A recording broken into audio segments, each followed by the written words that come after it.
Tinha uma tal de Júlia entrando, ela entrou, saiu duas vezes, ela tá com a internet ruim. Por isso.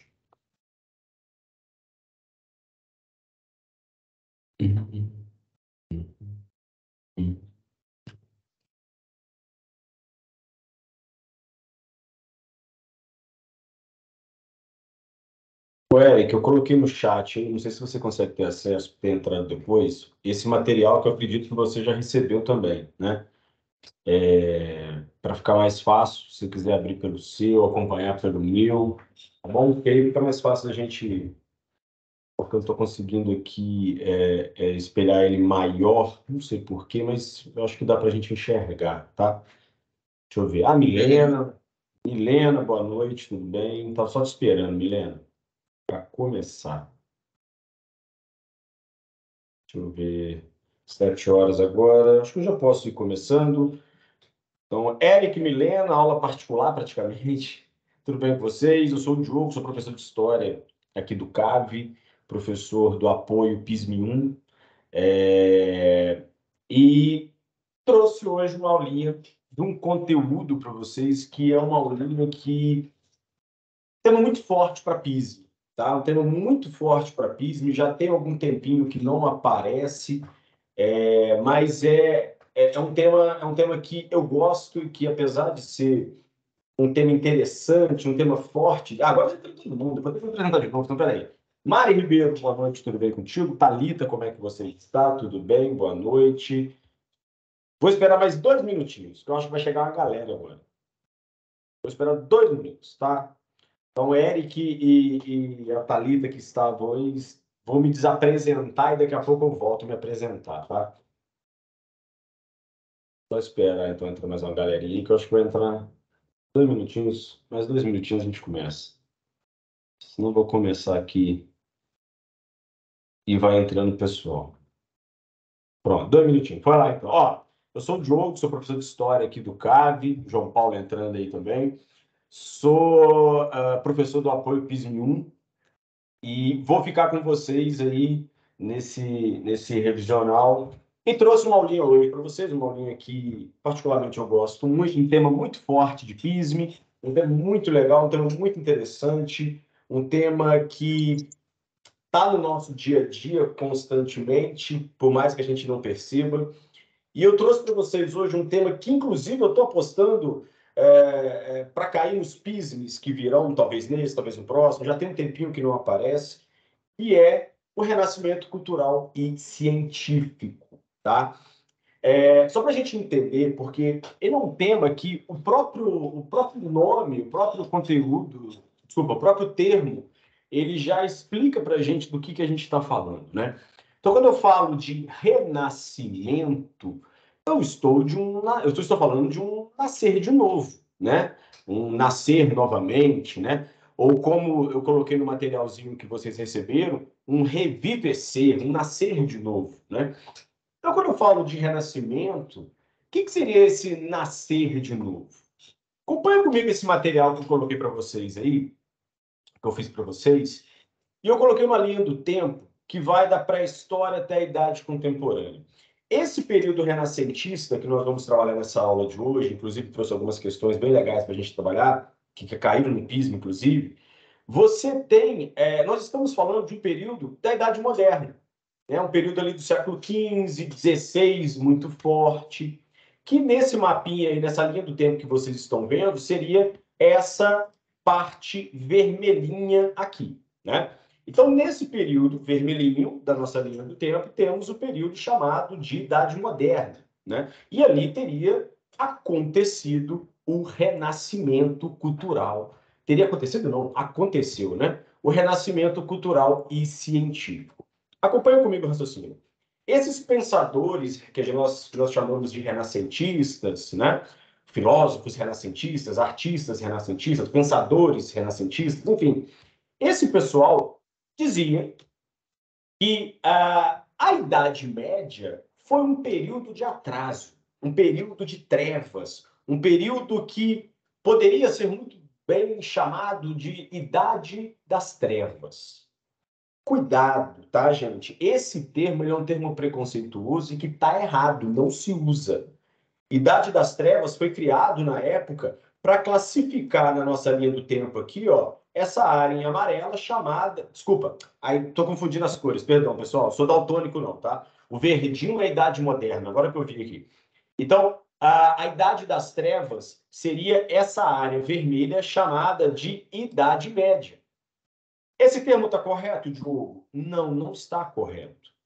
Esse é um termo preconceituoso, criado pelos pensadores renascentistas aqui no verdinho, ó, na Idade Moderna. E eu falei no início aqui da nossa explicaçãozinha rápida que eles queriam renascer algo, né? Reviver, revivecer, trazer novamente. O que seria isso? Seria a Idade Antiga. A cultura da Idade Antiga, principalmente. Estou falando principalmente de Grécia e Roma, cultura greco-romana. Então, eles diziam, olha o que eu vou desenhar ali no mapa para vocês, na linha do tempo para vocês. Eles diziam que na Idade Média nada de bom aconteceu e que deveria ser trazido para o período deles, ou seja, nascer novamente, revivecer a cultura da Idade Antiga, principalmente porque nesse período não tinha ação da Igreja Católica. Os renascentistas do período moderno vão falar o quê? Olha, a Idade Média é um período de trevas, de atraso, porque a Igreja Católica controlava a mentalidade, a cabeça, o dia a dia, os costumes das pessoas. Sacaram? Então, os renascentistas queriam trazer para o período deles, ou seja, renascer a cultura greco-romana, de Grécia e Roma. Por isso o nome Renascimento. Beleza? Tranquilo. Diogo, isso é muita coisa, como é que faz para a gente ver? Olha a dica que eu vou dar para vocês. Acho que todo mundo conhece essa série não, né? Esse desenho animado que já tem várias versões, chamado de Tartarugas Ninjas. Todo mundo já ouviu falar de Tartaruga Ninja, acredito eu, né? Ou não viu, mas sabe do que eu estou falando. E acredito que todo mundo saiba quem são os 4 Tartarugas Ninjas. Donatello, Michelangelo, Rafael e Leonardo, né? Esses 4, eles recebem o nome dos 4 principais artistas do Renascimento. Michelangelo Buonarroti, Rafael Sanzio, Leonardo da Vinci e o Donatello, que eu esqueci o sobrenome dele, mas enfim.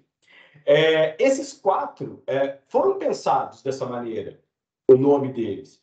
E o desenho, todo o desenho, ele tem características que nos lembram o Renascimento. Olha que legal. Além do nome, eles, no original, eles vivem no esgoto. E na história em quadrinhos, de onde surgiu as Tartarugas Ninjas, eles saem do esgoto quando o mestre deles, que é o mestre Splinter, que é um rato, morre. Então, quando esse mestre deles, que é um rato, morre, eles saem do esgoto para a civilização, para a cidade, para Nova York, no caso, né?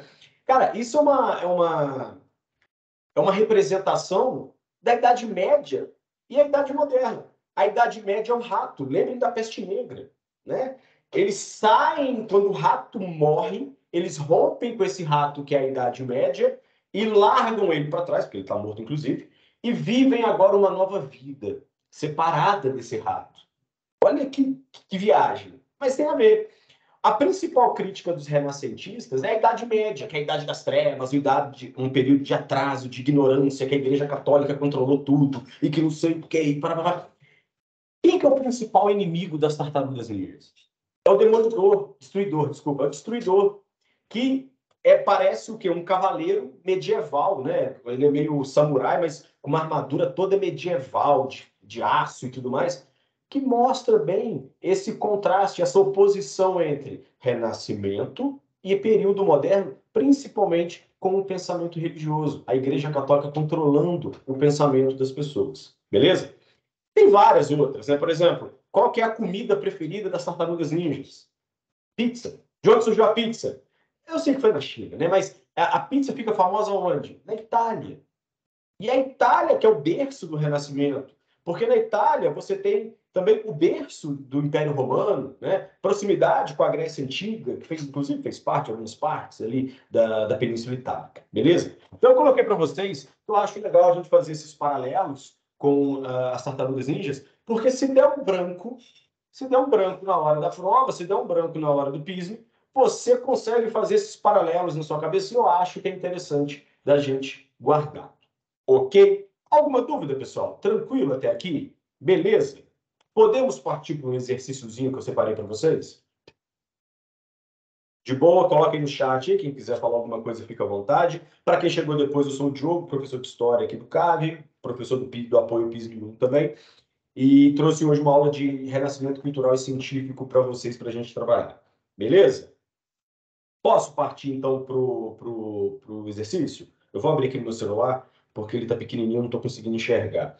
Olha só, temos um exercíciozinho bacana aí que caiu no PISM de 2014, que eu gosto muito desse exercício, que ele é bem completinho, tá? Acompanhe comigo. Você tem 3 imagens. Aqui, o comando da questão pede para você observar essas 3 imagens. E você tem uma pintura. Tá falando quem pintou? Não, tá falando quem pintou, não, mas enfim. Uma pintura que fica na Catedral de Aachen, na Alemanha. Uma outra pintura no meio, que é a Nossa Senhora, Maria, desculpa, Maria Nossa Senhora com o Menino Jesus no colo, pintada pelo Rafael. E a estátua famosa, né, de Michelangelo, Davi. Tem aproximadamente 5 metros de altura da base até o topo da cabeça. 3 obras, e aí vem as perguntas, que inclusive são 3 perguntas, A, B e C, tá? Difícil você ver isso hoje em dia na prova de história do PISM, normalmente é A e B, mas nada que espante se aparecesse isso para vocês, tá? No final da Idade Média, a Europa Ocidental passou por transformações sociais, políticas e econômicas relacionadas ao desenvolvimento do comércio e das cidades. E no âmbito da cultura, as cidades italianas constituíam um ambiente propício para a consolidação de um movimento de transformação cultural, chamado Renascimento. Pô, legal. Disserte sobre uma transformação socioeconômica que possibilitou a afirmação da cultura renascentista na Península Itálica. Está querendo saber uma característica social ou econômica, ou socioeconômica, do porquê o Renascimento ter se firmado na Itália e não em outros lugares. Vamos lá. Primeira coisa que você poderia colocar nessa questãozinha. O enriquecimento da burguesia italiana. Tá? Por que isso, Diogo? Porque essa burguesia italiana, que vai ser, e aí pode ser uma outra característica que você pode dissertar sobre, porque essa burguesia enriquecida com seu comércio no mar Mediterrâneo, comércio com a Ásia, por exemplo, com a Península Arábica também, essa galera, e aí entra uma outra característica que você poderia citar também, vão se tornar os famosos mecenas. Quem são os mecenas? Mecenas são aqueles caras que patrocinavam, que financiavam um artista. Então, por exemplo, eu sou um grande artista. Vamos pegar um cara, um famoso, vamos pegar o Davi, o Michelangelo, o Rafael, o Sanzio, o Leonardo da Vinci, por exemplo. Ele tinha pessoas ou instituições que bancavam eles. Então, para fazer uma estátua, para fazer um retrato de alguém, você vai e financia esse cara. Muitas vezes, muitas vezes não, a grande maioria das vezes, isso é uma questão de status. Então, por exemplo, eu vou lá, vou pedir para o Leonardo da Vinci fazer um retrato meu.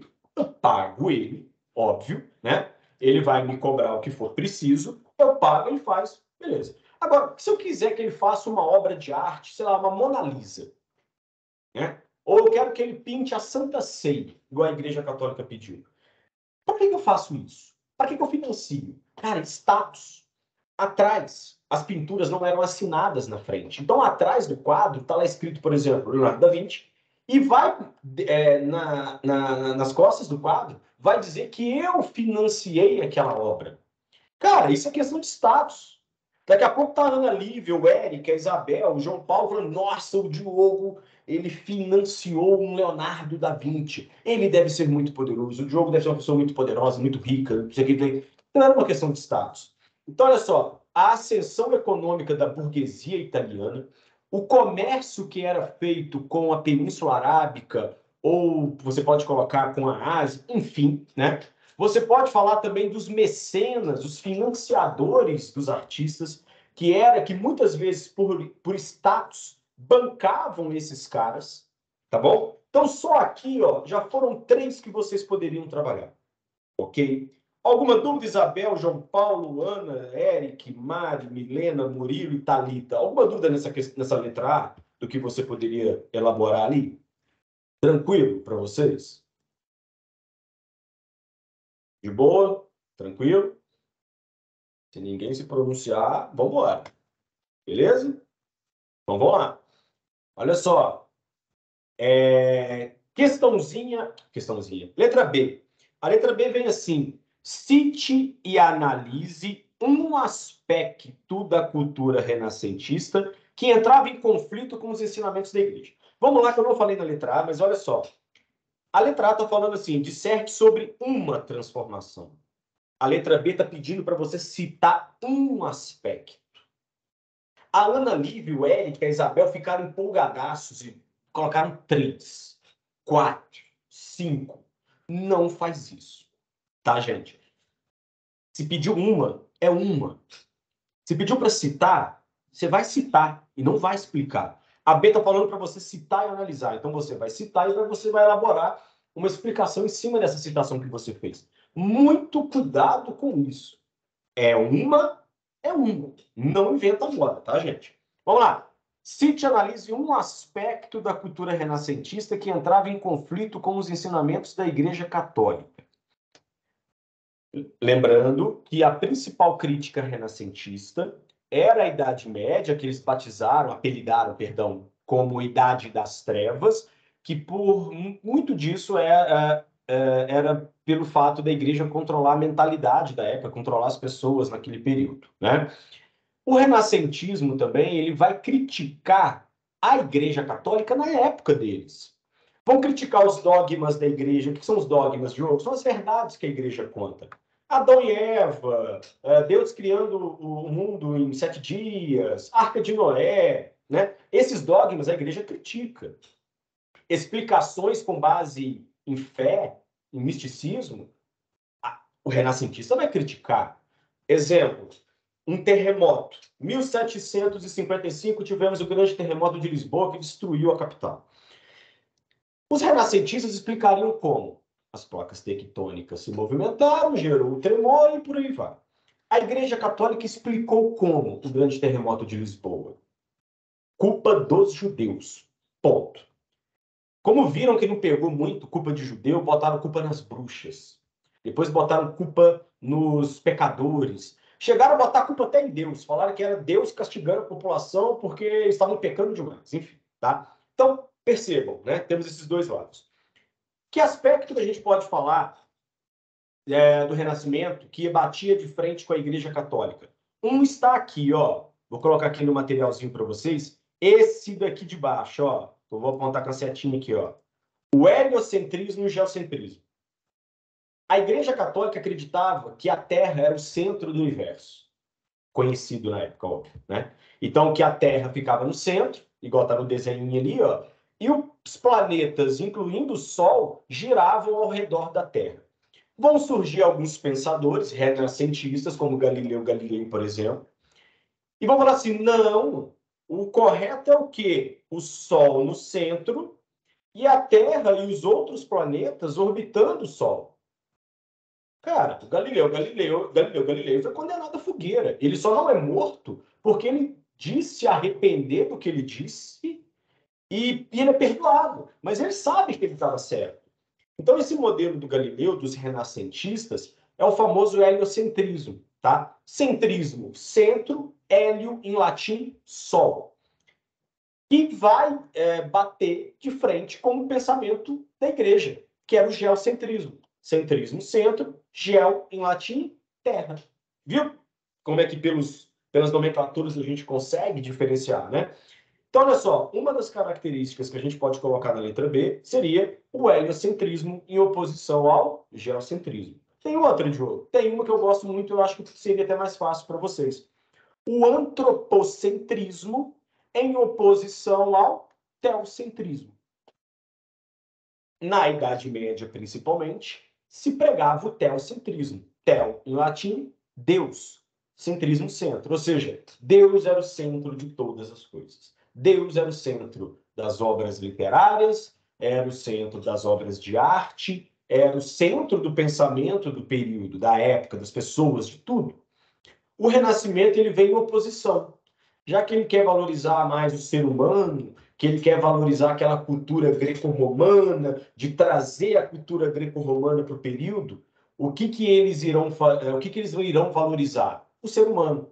Antropo, humano, centrismo, centro.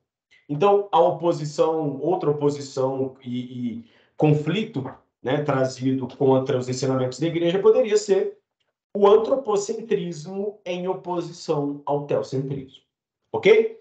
Diogo, tem mais alguma? Tem. Você pode falar, por exemplo, das críticas que eram feitas pelos renascentistas à Igreja Católica. Também poderia. Dos dogmas da Igreja Católica. Enfim, tem várias que vocês poderiam colocar. Mas essas três eu acho que estão de bom tamanho. Lembrando que tanto na A quanto na B você precisa escolher apenas um. Ok? Letra B tranquilo, pessoal? De boa para vocês? De boa? Tranquilo? Professor, Fala comigo. você tinha falado que era o teocentrismo batendo de frente com qual? Vamos lá. Cuidado que esses termos podem confundir a cabeça de vocês, hein? Vamos lá. Esse daqui da imagem, é o heliocentrismo contra o geocentrismo, em oposição ao geocentrismo. Então, é o hélio, que é o Sol no centro, contra o geo, que é a Terra no centro. Beleza. Os renascentistas defendiam o heliocentrismo, o geocentrismo defendido pela Igreja. O outro que eu falei é o antropocentrismo. Vou colocar aqui no chat, que eu acho mais fácil. Antropocentrismo em oposição ao teocentrismo. O nome ajuda para vocês. Antropo é humano, centrismo centro. Tel, em latim, é Deus. Tá? Então guardem isso. Antropocentrismo, que é defesa dos renascentistas, em oposição ao teocentrismo católico, né? Principalmente defendido pela Igreja Católica. E outro que eu vou colocar aqui, ó, é o heliocentrismo, em oposição ao geocentrismo. Beleza? Ó, isso aqui são as principais características do Renascimento. Antropocentrismo e heliocentrismo. Tem outras, tem humanismo, tem hedonismo, classicismo, tem várias outras, né? Mas se você souber essa base, tá bem encaminhado. Beleza? Tranquilo, Familiano, que me perguntou, né? De Familiano. Respondido, Milena? Botei no chat aí. Obrigada. De nada. Aí vem a questão C, que estava todo mundo feliz, teve aula comigo sobre isso, cara, é a mesma coisa, o Murilo estava felizaço, pô, fechei a questão, acertei a letra A, acertei a letra B, aí chegou na C. Aí escorreu aquela lágrima, que ele falou assim, cara, eu não tive aula de artes para isso, mas calma, tá? Isso é visto na história. Analise, mais uma vez, um aspecto. Não empolguem, gente, pelo amor, guardem isso. Vai fazer o pismo e vai lembrar de mim falando. Se pediu um, é um. Se pediu dois, são dois. Não inventa moda, não, tá? Então, analise um aspecto do Renascimento no âmbito das artes. Puta, não lembro, Diogo. Calma que vai lembrar sim. Você está tendo aula comigo, olha só. Olha essas imagens aqui para vocês. Eu coloquei. Você tem três imagens, no caso. Uma pintura medieval à esquerda, e é o mesmo assunto, hein? Maria com o menino Jesus no colo. Uma pintura medieval à esquerda e o mesmo conteúdo renascentista à direita. Pode parecer até bizarrice, mas tem diferença, gente? Porra, tá na cara, né? Quais são as características renascentistas de diferença que nós conseguimos ver aqui? Primeiro, realismo. Vou botar no chat, pode ser? Eu acho que vai ficar melhor para a gente aqui, ó. Primeira característica, realismo. O que é o realismo, Diogo? Precisa nem dizer, né, gente? A pintura medieval, você não anda no calçadão e não encontra uma pessoa dessa. Pescoço comprido. Coitado do menino Jesus. O menino Jesus parece nem parece um anão, parece uma pessoa reduzida, né? Assim, é bizarro até. É até bizarro. Se vocês aproximarem melhor o material de vocês vão perceber que Jesus tem feições de pessoa velha. Só que ele deveria ter sido representado como uma criança, né? A Maria, tadinha, ela tem um pescoço que Jesus amado, né? Olha lá. Então, uma das características que nós vemos de diferença aqui é o realismo. Olha como é que Jesus, na pintura renascentista, parece um bebezinho que a gente vê hoje em dia. Olha a vontade que dá de apertar, parece um porquinho, dá vontade de apertar ele, né? Olha a feição de Maria, olha a seriedade de Maria, né? Então, o realismo é uma. Outra característica muito falada atualmente, mas que é criada pelos renascentistas, e tem gente que não dá moral para os caras, que é a famosa perspectiva, ou como é conhecida hoje, o famoso 3D. A imagem de baixo, que é a criação de Adão, que tem realismo também, você tem uma profundidade. A própria pintura de Maria com Jesus no colo, você tem uma profundidade. A sensação que você tem de você olhar uma obra dessa é que você consegue esticar a mão e apertar a dobrinha de Jesus. Que você tem a impressão que você consegue esticar a mão e pegar um tecido do vestido de Maria. Olha como que é diferente do período medieval. Então a perspectiva é outra. Mais uma. Uso de luz e sombra. A pintura medieval não tem sombreamento nenhum. Olha a pintura renascentista. As dobrinhas de Jesus, as dobras no vestido de Maria. O fundo é mais escuro do que a frente. Isso tudo é uma técnica usada, criada praticamente pelos renascentistas, para dar a sensação de volume. Então, por isso que Jesus parece gordinho, dá vontade de apertar. Por isso que o vestido de Maria tem dobras. Por quê? Por causa desse uso de luz e sombra em lugares adequados e necessários para a pintura. Beleza? Então, ó, um já foi realismo, 2 já foi perspectiva, mais uma, uso de luz e sombra, mais uma para fechar. Uso de tinta à base de óleo. As pinturas medievais eram tinta à base de água. Então, pode ver que muitas delas, hoje em dia, são desbotadas, pinturas que foram feitas, os afrescos, né, que eram pintados em paredes, por exemplo, com o tempo desgasta, né? Agora, a pintura renascentista não, está aí até hoje porque ela é com base no óleo, é tinta a óleo. E tinta a óleo dura, tinta a óleo se mantém, o brilho dela se mantém. Beleza? 4 características que vocês poderiam ter utilizado na letra C. Mole. Mole. Você iria escolher uma e ia analisar ela, como eu expliquei para vocês aqui agora. Estou tranquilo? Alguma dúvida, pessoal? Tranquilo nessa letra C? Thalita, Murilão, Milena, Mário, João, Isabel, Eric e Ana Lívia. De boa, né? Mais alguma pergunta? Não? Essa questão, eu acho ela muito legal, porque em 3 questões, em 3 perguntas, A, B e C, você praticamente revisa mais da metade do conteúdo de Renascimento. Você faz um apanhadão super legal para entender e contextualizar todo o período renascentista, tá? Eu gosto muito dessa questão do PISM de 2014 e, ó, vai voltar a aparecer esse Renascimento, tá na hora já, tô postando em Renascimento, beleza? Vamos fazer mais uma? Olha essa daqui que caiu no PISM de 2018, a número 3 aqui. Eu vou pular a número 2, depois eu volto na 2. Olha essa número 3 aqui, que legal. Vou aproximar aqui no meu celular que fica melhor para mim. Você tem uma pintura do Leonardo da Vinci, a famosa Santa Ceia, que toda avó tem em casa, toda mãe tem em casa, ou tem uma estatuazinha, ou tem um quadro, né? É uma pintura muito bonita. A famosa Santa Ceia, que, para quem não sabe qual que é o significado dela, Jesus estaria avisando para os apóstolos que ele seria traído por um deles, tá? Essa é a ideia da Santa Ceia, e é pintada pelo Leonardo da Vinci. Inclusive, logo abaixo dessa pintura da Santa Ceia, você tem um esquema matemático, inclusive, de ponto de fuga para analisar a pintura do Leonardo da Vinci, né? Então, se vocês observarem bem, Jesus está no centro, que é o famoso ponto de fuga, e as linhas partem dali para dar aquela sensação de profundidade, de perspectiva que eu falei para vocês na questãozinha anterior. Do outro lado, uma foto do filme Outras Américas, do Sebastião Salgado, um outro documento, e o documento 3, um texto sobre o Renascimento. Vamos lá, eu vou ler para vocês.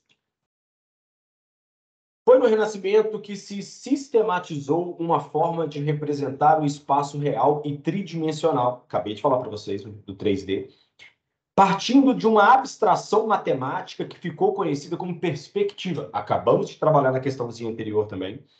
Na Renascença, quase toda pintura obedecia a esse método de representação. A perspectiva era um expediente geométrico que produzia a ilusão de realidade, mostrando os objetos no espaço em suas posições e tamanhos corretos. Então, na hora que você vai fazer uma pintura dessa, por exemplo, a taça não pode estar muito maior do que a mão de Jesus, não vai ficar uma parada desproporcional. Então, por isso que você cria esses pontos, essas linhas matemáticas e geométricas, para você fazer uma estrutura legal e realista. Eu falei também alguns minutos antes.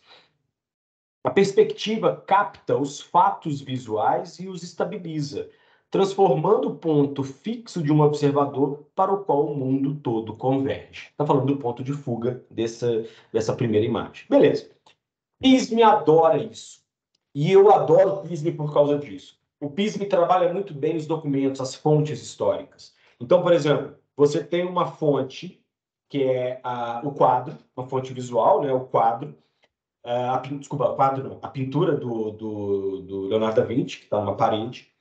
Você tem uma fotografia, que é uma outra fonte visual, e você tem um texto, né, uma fonte escrita. Pô, legal pra caramba, o Pisme trabalha isso muito bem, eu gosto muito disso no Pisme. Ao comparar os três documentos apresentados, é correto afirmar o quê? Vamos lá, então. Vamos para as alternativas. A. Os pintores do Renascimento desconheciam as correlações possíveis entre a geometria e a produção artística. Não, né, gente? Pô, o documento 1 está mostrando o ponto de fuga, né, as formas geométricas cabíveis ali, a mesa, inclusive, forma um retângulo. E o documento 3, o texto, está falando isso, que o renascentista usava da geometria, das formas geométricas, da perspectiva, para poder chegar cada vez mais próximo do realismo, né? Então, letra A está longe de acontecer, está longe de ser. Letra B. A busca da tridimensionalidade, o famoso 3D que eu já falei, a busca da tridimensionalidade realista foi a tônica da arte usada na construção de igrejas durante a Idade Média, aspecto perpetuado pelo Renascença. Não, olha só. Primeiro, essa tridimensionalidade não tem muito a ver com arquitetura e engenharia, não.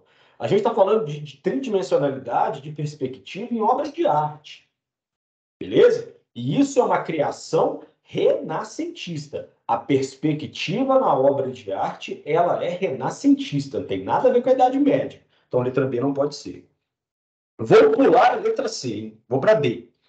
Durante a Renascença, a fotografia era uma técnica... Gente, já parei por aqui, acabou. No século XV, XVI, tinha retrato, tinha câmera fotográfica, tinha TechPix, né? Tinha um Samsung, Xiaomi, sei lá, que não tem fotografia no Renascimento. Igual a letra D está falando, que durante a Renascença a fotografia era uma técnica disseminada. Não inventa moda não, pelo amor de Deus, tá? Letra E.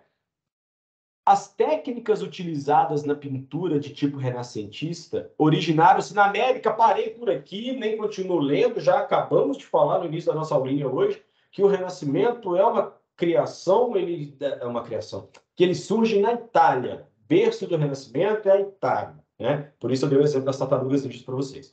Então, sobrou para nós, letra C de cachorrão malvado. A técnica da perspectiva inventada no Renascimento encontra-se ainda presente em recursos atuais de produção de imagens, tais como a fotografia e o cinema. Sim, é o que está mostrando para a gente, por exemplo, na foto ali do Sebastião Salgado, perspectiva, a sensação de profundidade, o famoso 3D. Você encontra isso hoje no cinema e você encontra isso em fotografias também. Ok? Ótimo. Então, letra C, questãozinha aí do PISM de 2018 sobre o Renascimento. Fácil, hein? Mole, mole, mole, mole. Tranquilo pra gente, hein? Dúvidas, pessoal? Tranquilão para vocês? De boa?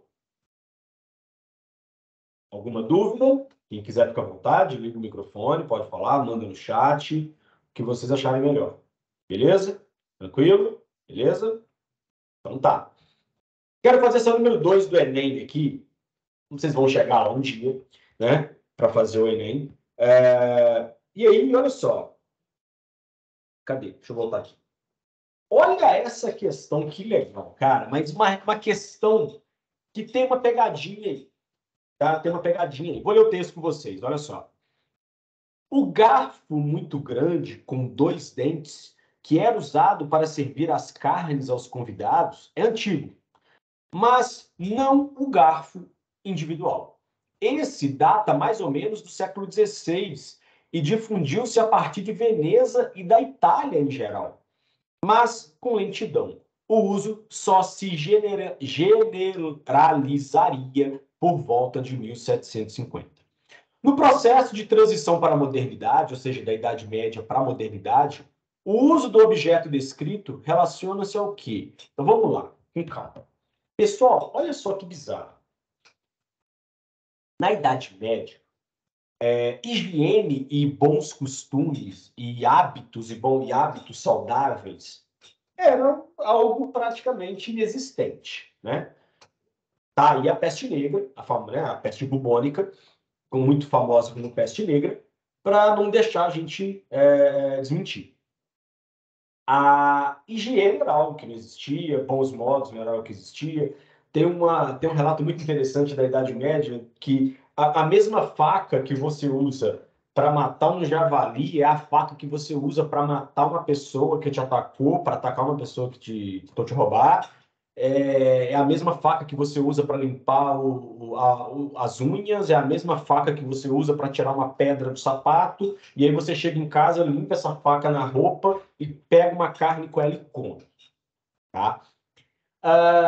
E aí, uma das grandes características do Renascimento, mas pouco falada, e vocês estão ouvindo aqui, e se cair, vocês não vão errar, é qual? Os bons hábitos. Né? Então, por exemplo, garfo e faca na mesa, aquele posicionamento do garfo, da faca, você se portar bem na mesa na hora do almoço, da janta, da refeição, enfim. Você ter bons costumes, você falar baixo. Eu não poderia viver nessa época, eu falo alto, mas enfim. Falar baixo, não cuspir no chão, não arrotar, não soltar gases. Os bons modos é uma criação renascentista. É uma criação ali, não é uma criação renascentista, mas é do período da modernidade e do período que o Renascimento está no auge, né? Mas olha só, não é uma criação do Renascimento. Não teve um filósofo renascentista, o Da Vinci da vida, um Shakespeare, que chegou e falou assim: vamos comer com garfo e faca. Não, é no mesmo período, né? E aí o que acontece? Isso surge da nobreza, na alta burguesia, por exemplo, né? Que começa a comer com garfo e faca, a ter bons modos, e a população, as classes populares, começam a copiar o que vem de cima. Então, por exemplo, o uso de garfo e faca é uma cópia do que se fazia na nobreza, na burguesia e por aí vai. Beleza? E aí vem a questão. No processo de transição para a modernidade, o uso do objeto descrito relaciona-se ao quê? Relacione-se a. Vamos lá, então, olha só. Vou pular a letra A, vou direto para a letra B. Introdução de medidas sanitárias. Olha, né, assim, né, não seria a mais adequada, mas, inclusive, o texto não está nem falando disso, né? Lembrando que esses hábitos, esses bons modos, bons hábitos, esse tipo de coisa, é tudo uma criação para o dia a dia, tá? Copiado das classes populares, da elite. Então, introdução de medidas sanitárias? Não chega nesse nível, não. Ampliação das refeições familiares? Não, o texto, inclusive, não está nem falando nada disso, né? Valorização da cultura renascentista? Não é criação renascentista. Não é. É mais fácil do que parece. A letra A é a construção de hábitos sociais, de você viver bem em sociedade, de você viver bem com outras pessoas, tá? Incorporação do comportamento laico. Que tem a ver igreja? Que não tem nada a ver, laicidade, tá? Então, letra A, construção de hábitos sociais.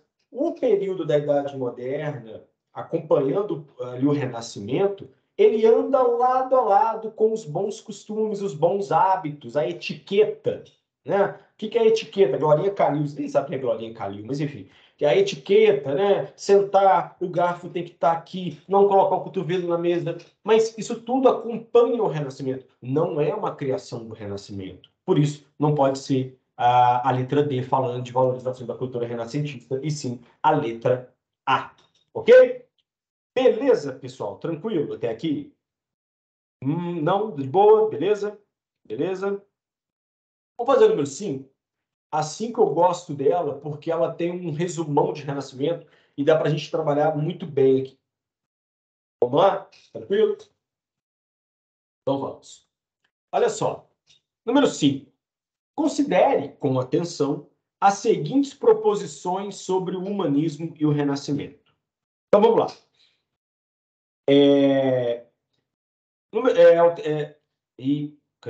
Proposição número 1. O humanismo conduziu as modificações nos métodos de ensino, o que possibilitou, na época, maior conhecimento da antiguidade, influindo diretamente no Renascimento. Sim, lembra que eu falei para vocês que uma das características do Renascimento é o classicismo? O que seria isso? Você reviver, você trazendo de volta para o período da época deles, né, o atual deles, características de Grécia e Roma. E como que eles irão, por exemplo, modificar os métodos de ensino, né, nesse ponto? Uma das características do Renascimento é o famoso empirismo. O que seria o empirismo? Você praticar, você não viver só de teoria, você botar a mão na massa e funcionar, botar para funcionar, né, as coisas no caso. Então, número 1. A número 1 está correta, o humanismo é uma das características do Renascimento também, que seria aquela valorização do ser humano, valorizar o que é belo, valorizar os defeitos do ser humano, né? Defesa de que o ser humano é um ser perfeito, com virtudes, com defeitos, com ideias, com tudo. O ser humano é um ser perfeito para os renascentistas, isso é chamado de humanismo, tá? E vem de humano. Proposição número 2. O Renascimento, movimento intelectual antecessor ao humanismo, já parei por aqui. Peraí, o Renascimento veio antes do humanismo? Não. O humanismo é uma característica renascentista. Não tem isso de um veio antes do outro. Não. Renascimento, uma das características do Renascimento é o humanismo, que eu acabei de falar para vocês. Então, a 1 está certa, a 2 está errada. 3.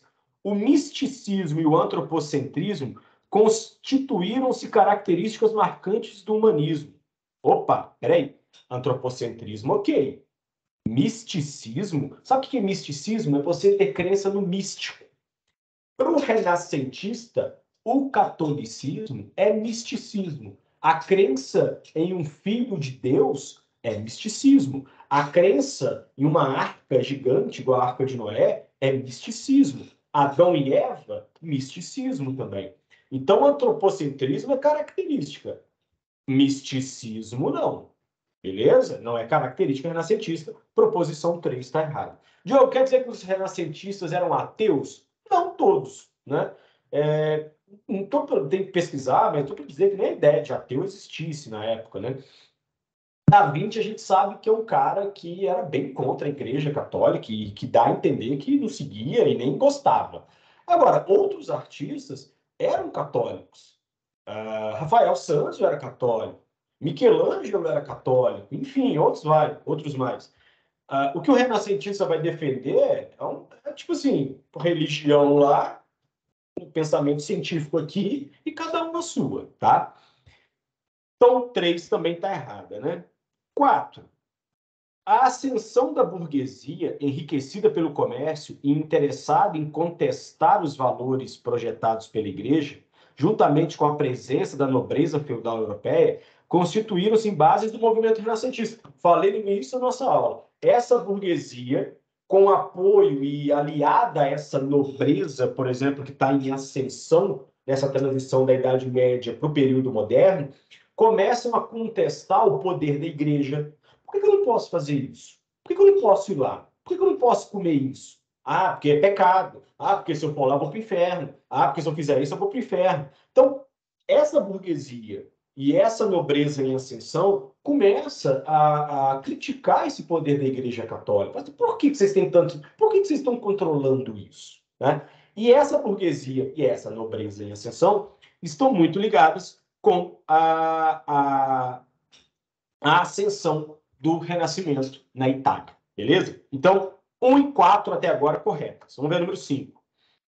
A conquista de Constantinopla pelos turco-otomanos foi o fator decisivo para dar início ao humanismo e ao renascimento. Parei por aqui, fecho, marco a letra C, 1 e 4, até porque outra alternativa, 1, 4 e 5, não tem, seria 1 e 4. Essa questão de turco-otomano não faz sentido nenhum, nem sei por que isso é uma alternativa. Beleza? Então, letrinha C, 1 e 4, fizemos mais uma questão. Beleza? Pessoal, temos 5 minutinhos ainda.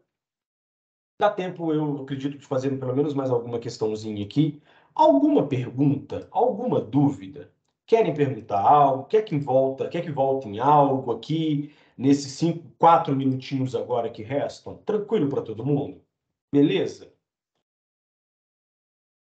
Ana Lívia, Érica, Isabel, Mari, Mariana, Milena, Murilo, Thalita. Tá de boa para vocês até aqui? Quer que repete algo? Quer que volte alguma questão? Não? Tranquilo? Eu só acho uma questãozinha menor aqui. Beleza? Beleza, então? Beleza? Beleza?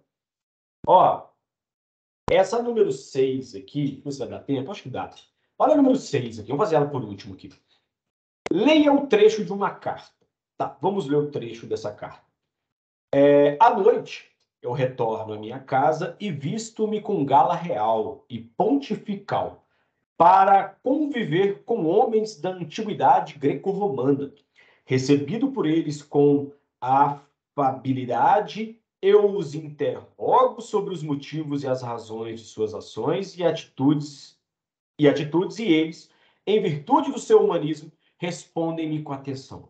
E durante 4 horas não sinto o menor aborrecimento, esqueço meus tormentos e deixo de temer a pobreza e a morte. Quem disse isso é o Nicolau Maquiavel, tá? Então vamos lá. O conteúdo dessa carta, letra A, demonstra a inferioridade filosófica do Renascimento face ao mundo clássico? Não, ele está elogiando. Falando assim, cara, eu estou aqui no século XVI, no auge não, mas mesmo no início do Renascimento, vivendo o humanismo, igual ele fala ali, vivendo as características renascentistas, e eu estou amando isso, olha que bacana. Então, letra A não pode ser, né?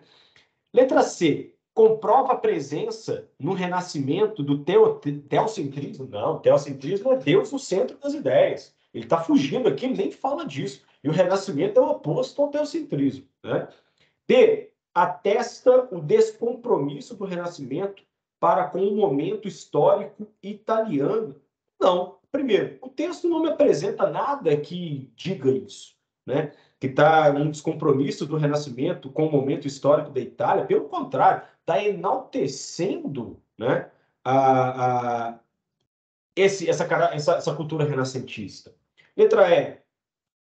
Idealiza a antiguidade em contraposição à pobreza da sociedade renascentista. Não, eu estou no período renascentista enaltecendo a idade antiga e gostando disso, achando isso bacana, tá? Então, resta para a gente a letra B, revela um princípio central da renovação cultural do Renascimento italiano, que é o humanismo, são os bons hábitos. Ele fala, eu fico lá durante 4 horas conversando com essas pessoas e eu deixo de temer a pobreza, a morte, os meus tormentos, porque essa galera tem um pensamento racional. A gente não está falando de igreja, a gente não está falando de pensamento religioso, a gente não está falando de dogma, a gente está falando de ideias humanistas. Por isso, letra B. Ok? Tranquilo, pessoal? Tranquilo para vocês? Então, letra B revela um princípio central da renovação cultural do Renascimento italiano, onde surgiu o Renascimento. Queridos, alguma dúvida mais? Podemos encerrar nossa aulinha, então? Beleza? Espero que vocês tenham gostado, espero que tenham acrescentado muito para vocês. Refaçam as questões, façam as outras questõezinhas que estão aí. Aquela questão aberta que a gente fez primeiro, cara, trabalhe em cima dela, porque ela é um bom resumão de renascimento. Eu gosto muito dela, eu acho que ela é boa para oxigenar nossa cabeça, fazer a gente pensar. Então, refaz ela, usa mais exemplos, mais características. Eu sei que está pedindo uma em cada, mas vai colocando. Só lembrem que na prova, se pedirem uma é uma, se pedir duas é duas, se pedir três é três e por aí vai. Beleza? Espero que tenham gostado dessa aulinha. Me despeço aqui. Um abraço para vocês, uma boa noite. Fiquem com o renascimento aí para vocês, tá bom? E obrigado pela presença de vocês, foi muito legal e acredito que tenha sido muito bom para vocês também. Beleza? Tranquilo, cambada? Pessoal, um abraço então, tudo de bom para vocês e até a próxima. Tchau, tchau, tá? Parar de gravar aqui. É que eu paro de gravar. Parar de gravação. Fala, Eric, quer falar?